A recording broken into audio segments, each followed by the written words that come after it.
शिकारी जंगल में शिकार खेलने जा रहा था और उस एक सूअर के पीछे वो शिकारी भागते भागते उस सूअर को बिल्कुल खून में लथपथ जब उस शिकारी ने कर दिया तो वो सूअर भागता भागता अपनी जान को बचाता हुआ उस बालक की कुटिया में जाकर कहीं छिप गया। जब उसने सूअर ने देखा कि ये बालक तो अपनी तपस्या में लीन है, अपनी साधना में लीन है, लेकिन उस बालक ने उस सूअर को देख लिया था और वो सूअर आंखों से ओझल होता हुआ उसकी कुटिया में कहीं जाकर छिप गया।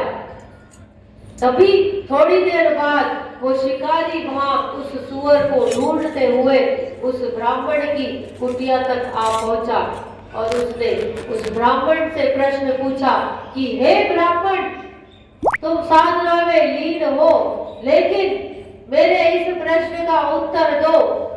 उठो तुम और मुझे बताओ कि अभी भी यहाँ पर जो शूकर आया है, जो सूअर आया है, वो कहाँ जाकर छिप गया। तो वो ब्राह्मण की एक उसमें गुण था कि वह हमेशा सत्य भाषण करता था, वो सच बोलता था। तो उसने सोचा कि मैं यदि सच बोलूंगा कि सूअर मेरी ही कुटिया में कहीं छिपा हुआ है तो मुझसे घोर पाप हो जाएगा, मेरे हाथों उस सूअर की हत्या का जो पाप है वो मेरे सिर पर आ जाएगा। तो अब मैं इसको क्या उत्तर दूं। वो ब्राह्मण वहां पर सोच रहा है कि मैं क्या उत्तर दूं इसको।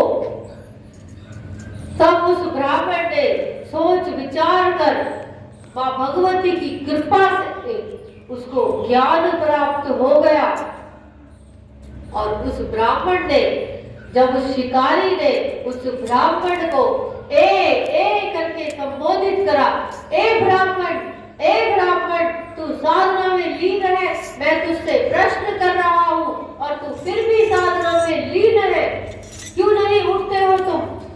जब उस ब्राह्मण ने वो ए का शब्द सुना तो मां भगवती जगदम्बे की ऐसी कृपा हुई कि वाग्भव बीज मंत्र उसके कानों में जाकर उसका स्वर फूट पड़ा और उस ब्राह्मण के मुख से, मन से, चिंतन से निकल पड़ा आए जो वाग्भव बीज मंत्र है, जिसका उच्चारण करने से हमें अपार ज्ञान की प्राप्ति होती है।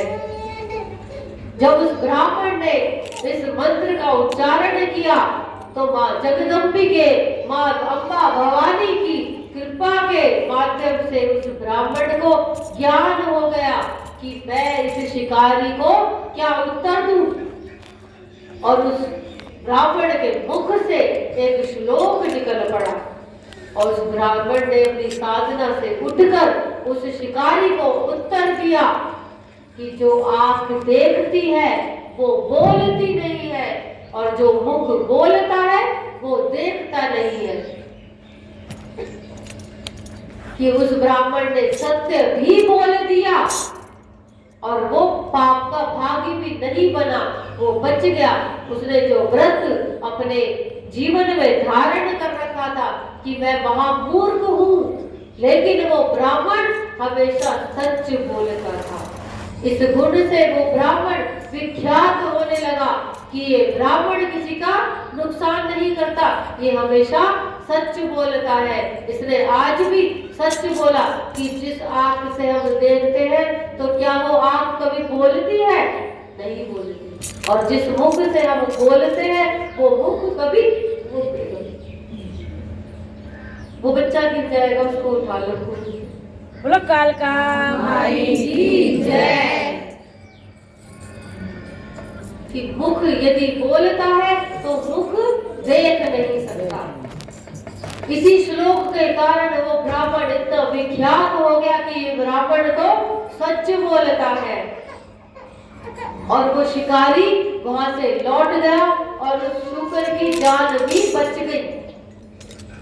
और वो ब्राह्मण का जो पुत्र था वो बालक उस आयत बीज मंत्र का दिन रात उठते बैठते सोते जागते वो मन ही मन चिंतन कर रहे हैं। उनका निरंतर वही जाप चलता जा रहा है अपने कुटिया में, और आसपास के सभी लोग उनको सत्य व्रत कहकर पुकारने लगे कि ये ब्राह्मण तो हमेशा सत्य का ही पालन करता है।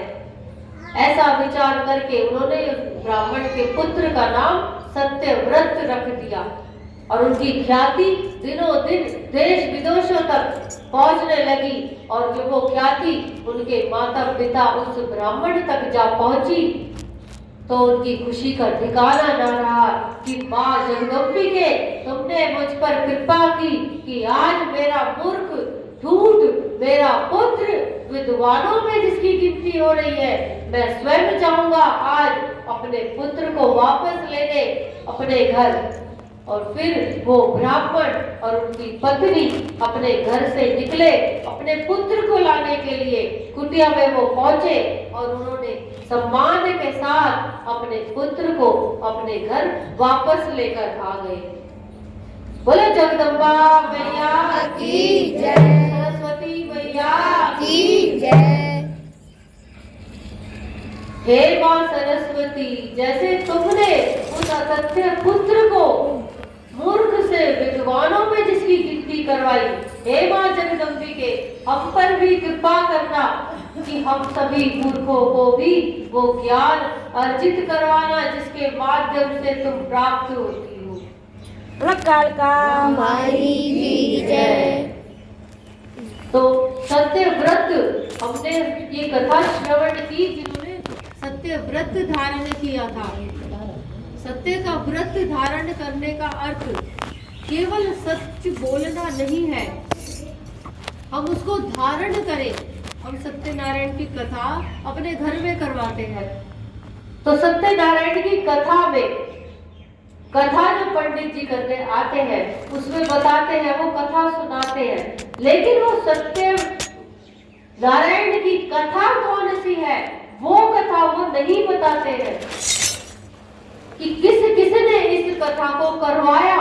उनका वर्णन हम अपने घरों में करवाते हैं कि कलावती ने सत्यव्रत की कथा को उनके पिता ने अपने घर करवाया और कैसे उनको अपने पति से फिर से मुलाकात हुई, उनका जहाज उनको फिर से प्राप्त हो गया, उनका व्यापार सुचारू रूप से चल पड़ा। लेकिन हम ये नहीं श्रवण कर पाते कि वो सत्य नारायण की कथा क्या है। क्या है सत्य नारायण की कथा?